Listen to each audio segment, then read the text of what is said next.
Let me tell you something that will change your life if you let it sink in. The richest people in the world are 75% entrepreneurs, 15% investors, 7% inheritors of wealth, 3% athletes, entertainers and artists, 0% employees who just earn a salary. So if you want to know how to manage your money like the 1%, you have to understand what those first four categories have in common. So let's think about it. Entrepreneurs own businesses. Investors own assets. Rich kids own trusts. Finally, athletes, entertainers and artists own rare skills. So it's clear, if you don't own something, you are what's owned. That's the secret most people miss. So how can you start owning things like the 1%? Well, you need to follow the 25-15-50-10 rule. I designed this rule so that anyone, no matter what their income, can manage their money like the top 1%. Because the truth is, it's not about how much money you make. It's about how you manage what you make. I'm not just some YouTuber. I've actually used this rule for decades, and it's enabled me to become a multi-millionaire, even though I started out with no money and no qualifications. So let's get into it. The first 25% of your income should be going towards growth. This is the 25% that works for you. By growth, I don't mean some kind of mindset nonsense about growing as a person with the power of meditation. I mean using this money to buy things that increase in value. You see, when most people get their paycheck, they pay the bills and then blow the rest on useless things they don't even remember buying. This is exactly why 99% of people are trapped owning nothing of value. The truth is, this is all by design. The system wants us rich for a week, then skint by the end of the month, waiting for the next payday. So we've got no breathing room, and then we're forced to work even harder next month just to keep up. This is effectively modern day slavery. Just think about it. Slaves used to work every day with no pay, but they got free food, shelter and water. Today, people work nearly every day and get paid. However, their money is mostly spent on food, shelter and water. The only thing that has changed is the illusion of freedom. Once you understand this, you can start fighting back by taking that first 25% of your income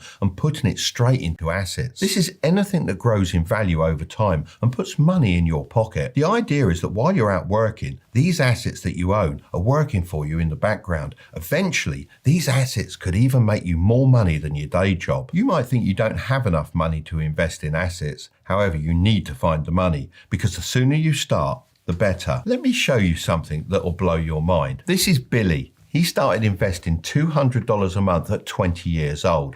And this is Phil. He didn't start until he was 30, but to catch up, he invested $300 a month. Now, let's fast forward it to when they reached 60 and they both stopped investing. Now, I'm going to give Phil a walking stick and I'm going to give Billy some glasses. Right, that's better.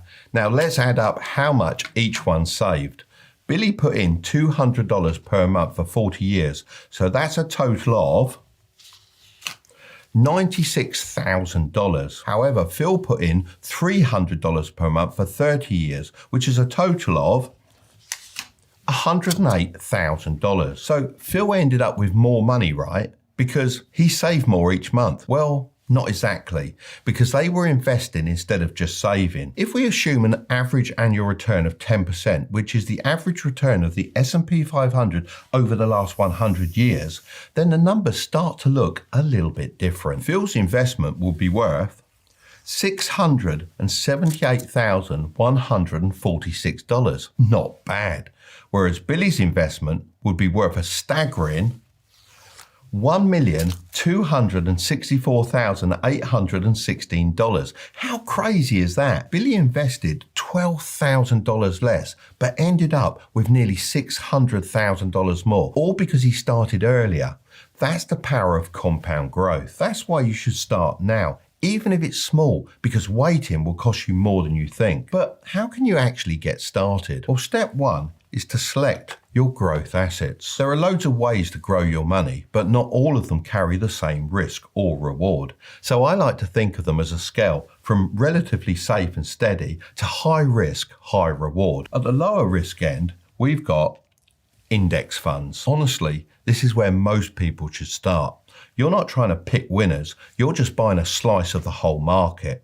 Like the S&P 500 I mentioned before, you don't need to check charts or time the market, you just let it sit there and grow quietly in the background. Then there's real estate. That could be rental property if you've got the money, or REITs if you haven't. REITs lets you invest in real estate without buying a property. It's kind of like buying a small share in a building with a bunch of other people. In the middle is skills. Learning a skill that makes you money is hands down the fastest return on investment you'll ever see. I'm talking about things like copywriting, editing, sales, coding, anything you can actually use to bring in income.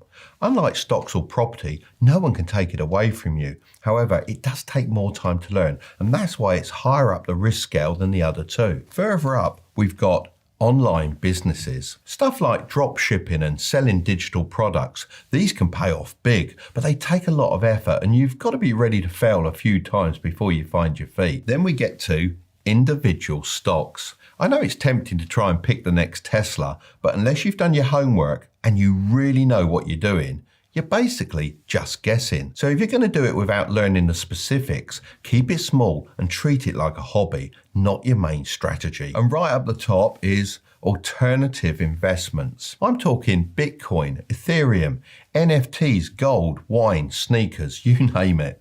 Can you make money with these? Absolutely. Can you lose it overnight? Also, absolutely. I've played around with some of these, but I never risk more than I'm willing to lose. These are your moonshots, fun to try, but not where you build long-term wealth. So if I were you, I'd start with the stuff that actually builds a foundation, which are index funds and high-income skills. Then as you grow more confident, you can start dabbling with the rest. So now you know what to invest in. Now we've got to talk about how to invest, because if you're doing it through the wrong kind of account, you could be handing over thousands in unnecessary tax without even realizing it. That's why step 2 is to set up tax advantaged accounts. Right, let me show you the smart way to legally save as much money as possible. Before we dive in, remember, I'm not a financial advisor. I'm just sharing what I've personally done over the years. Okay, let's start with the UK. One of the best options is the stocks and shares ISA. You can invest up to £20,000 a year, and anything you earn is tax-free. You can set one up on platforms like Trading 212. All you have to do is select the stocks and shares ISA when you sign up. Since I was planning to talk about Trading 212 anyway, I reached out to see if they'd be interested in sponsoring this portion of the video. They agreed and are also giving away a free fractional share worth up to £100 to anyone that uses the code Tilbury when they create an account. You can also invite your friends, and once they fund their accounts, you'll both get a free fractional share. If you're working a 9 to 5, you've probably got access to a workplace pension. Usually, you'll put in 5% and your employer will match with 3%. That's basically free money. You don't pay any tax on the money it earns while it's growing. You only pay tax when you take it out later on. If you're in the US, your setup's a little bit different. The Roth IRA is one of the best accounts you can open. You invest money you've already paid tax on, but every penny it earns grows completely tax-free. And when you retire, you can take it out with zero tax. The limit on this account is $7,000 a year if you're under 50. Even billionaires use this account. Peter Thiel, one of the guys behind PayPal, reportedly turned his Roth IRA into over $5 billion. He did this by investing in early-stage, high-growth companies, including PayPal and Facebook, which then increased in value significantly. Then there's the 401k, which is basically the US version of a pension. The money you put in comes out of your paycheck before tax. It also grows over time without being taxed while it's invested. And if your employer offers a match, definitely take it. Now, I know a lot of you aren't in the UK or USA, so here's a list of all the tax advantage accounts I could find. Hopefully, you can find an account in this list that lets you take advantage of the tax savings your country offers you. The problem is, lots of people open up these accounts, put their money in every month, and don't actually invest in anything. That brings us on to step 3, actually start investing. All right, so now you've picked your growth assets and you've set up your account, whether you're on Trading 212, Vanguard, or something else, it's time to actually put your money to work. The best thing you can do is set up a monthly transfer that goes straight from your bank account into your investment platform. ideally on payday. That way, you never even see the money sitting in your account and get tempted to spend it. Once it lands, you don't need to mess about with charts or try to time the market. Just look for some index funds. One of the most popular methods is to build a free fund portfolio.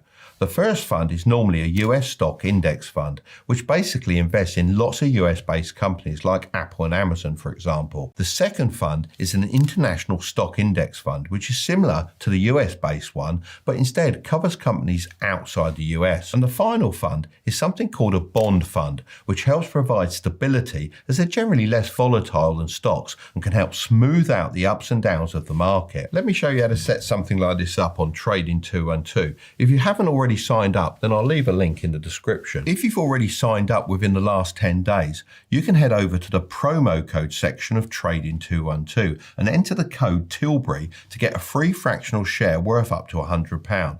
This is a nice boost to get you started with investing. Then go over to pies and then click the plus icon. Now you can select whatever stocks you want to include in your pie. For our US stock market fund, let's search for the S&P 500.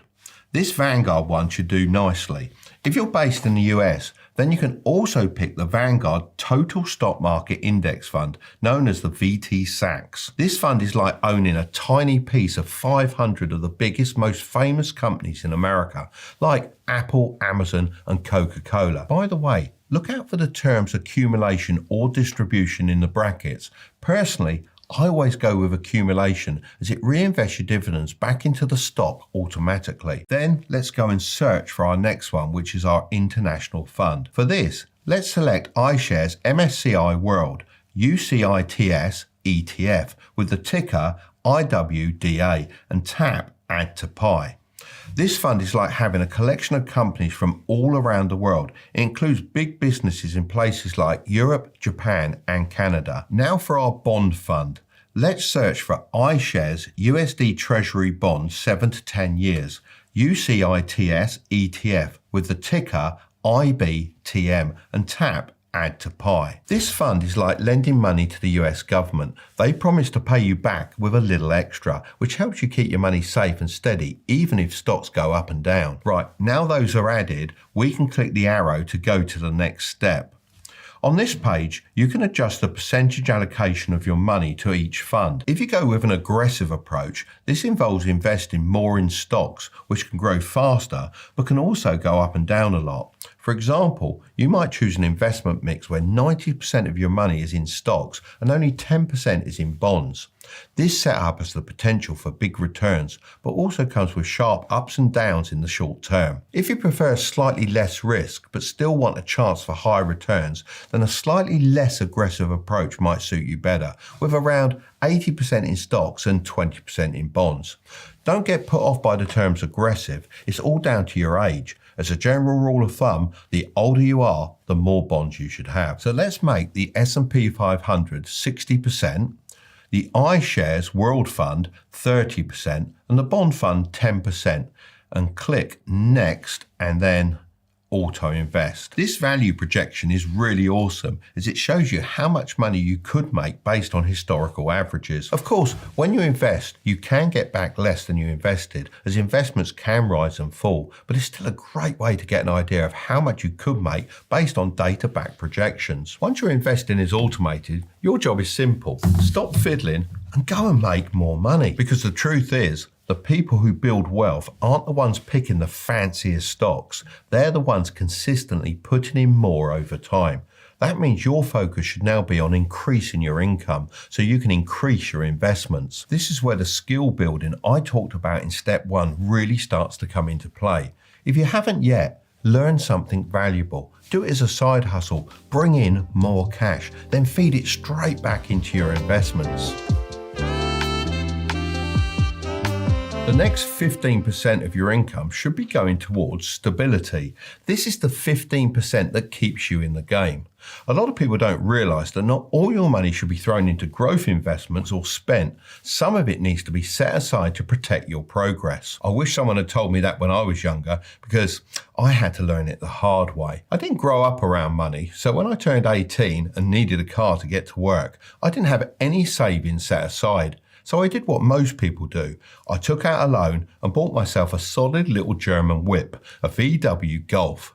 I even got a new stereo with the extra cash the bank gave me, and for about 3 months, I felt like I was on top of the world. Then out of nowhere, the engine blew up. I had no backup, no safety net, and no clue what to do. And on top of all this, if I didn't get the car fixed, I'd lose my job. So I borrowed even more, which piled on more debt, more pressure, and more stress. To me, that car didn't just break down, it broke my finances and it set me back a whole year. If I'd just had 15% tucked away for stability, I'd have been in a completely different position. Most people don't have a money problem, they have a stability problem. One unexpected bill and it all falls apart. Even if you are investing, you'd be forced to sell your investments at a bad time, which may lead to a loss. That's why you need a margin for error built into your life. Let's get into how you do it. Step 1 is to calculate your stability fund. To do this, you first need to list out your core expenses. These are things like your groceries, rent, utilities, transportation, and any essential services like your internet connection, which you might need for work, not for Netflix. All of those things combined should give you a total. That number is called your monthly baseline. Let's say that adds up to $1,500 per month. Now take that number and multiply it by 5 months. This will equal the ideal stability fund that you should be aiming to save. So in this example, that should be $7,500. So each month when you get your paycheck, 15% of your wages should be going towards building up this figure. You might be thinking this is quite extreme, and I admit it is on the more cautious side. However, I know from experience that when life hits, it usually comes all at once without warning. So if you only have a couple of months saved up, then you won't be as bulletproof. Step 2 is to store it correctly. Now that you've worked out your stability fund, don't make the mistake of parking it in the wrong place, because where you store this money is just as important as having it in the first place. And for that reason, I've got 3 rules I always stick to. Firstly, it must be easy to access. This money should be available within 24 hours max, so don't lock it up in some account that penalises you for withdrawing early, or won't let you touch it for 5 years in return for a bit more interest. I've seen people lose their jobs and still not be able to access their stability fund. That defeats the whole point. When things go wrong, you need speed, not some nonsense waiting period. Secondly, it must be zero risk. This is not money you invest, gamble, or chase returns with. Whatever you do, and I mean whatever you do not put your emergency fund into the stock market, not even the safe stuff, because when an emergency hits, the market might be down. The same goes for crypto, long-term bonds, or anything else that's meant to grow over years. Thirdly, it must always earn. Although this isn't your growth pot, that doesn't mean it should sit in a dead-end account doing nothing. You want it somewhere that earns a bit while it waits without any risk. This is because if you leave it somewhere with zero interest, then it will be eaten away by inflation as money gets less valuable over time. That's where high-yield savings accounts come in. As of filming this video, you can get savings accounts with 4 to 5% interest rates and with no penalties if you need to dip into it. I'll leave some banks in the description. I'd recommend checking out SoFi, Ally, and Marcus by Goldman Sachs, as they're offering decent rates and they're FDIC insured, so your money's safe. Step 3 is to stack it quickly. Most people think it takes years to scrape together a decent stability fund, but if you play it smart, it doesn't need to take anywhere near that long. When I was building up my savings, I used 3 tactics that stacked on top of each other. Using them all together helped me really accelerate how fast I could save. Tactic 1 is called the paycheck sweep. This is when you take 15% of your income the second it lands and move it straight into your emergency fund. You can automate this with a direct debit or scheduled transfer, so it's completely hands-off, just like we did with the 25% that goes towards growth. Tactic 2 is the replacement promise. This is a promise you make to yourself that if you dip into your stability fund, you immediately replace it. Let's say you knock off your wing mirror and it costs $250 to fix. That's fine. That's what the fund is for. But the next time you get paid, you top that $250 straight back up like it was never gone. Tactic 3 is the save by spending hack. This one might sound a little bit crazy, but you can do it by using roundup apps. These round every purchase up to the nearest dollar and drop the difference into your savings. So if you spend $3.60, it rounds up to $4 and puts that 40 cents away. It sounds small, but it adds up fast and you won't even notice it. The other way to do this is with cashback. So if you're using a cashback credit card and paying it off in full every month, then take those rewards and put them straight into your stability fund. Once your stability fund is fully stocked, you've got two options. You can either roll that money into growth, or you can shift it into the final 10%, which we'll talk about later. The next 50% of your income should be going towards your essentials.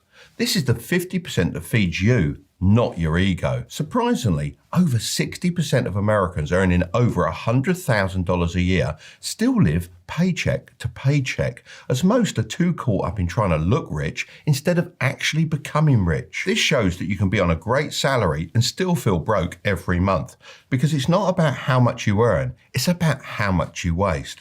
Let me show you what I mean. This was me aged 20, and that's my mate. On the surface, he looked like he had everything: designer shirt, an expensive watch, and was always out spending. I was the opposite: baggy top, cheap watch, just the basics. Sure, my fashion sense could have been better. I could have at least picked up some inexpensive smart clothes, but I was young, so cut me a bit of slack. But here's what people didn't see. He had $43.20 in his account and a few credit card payments overdue, whereas I had $1,000 plus quietly sitting in investments and a decent stability fund. I'd learned from my experience with my car loan disaster, and I'd worked extremely hard to build my money back up, which meant cutting out any unnecessary spending and looking like this. Although this might not seem like a lot, remember, money was worth a lot more back then. This $1,000 was a start, and that's the part most people miss.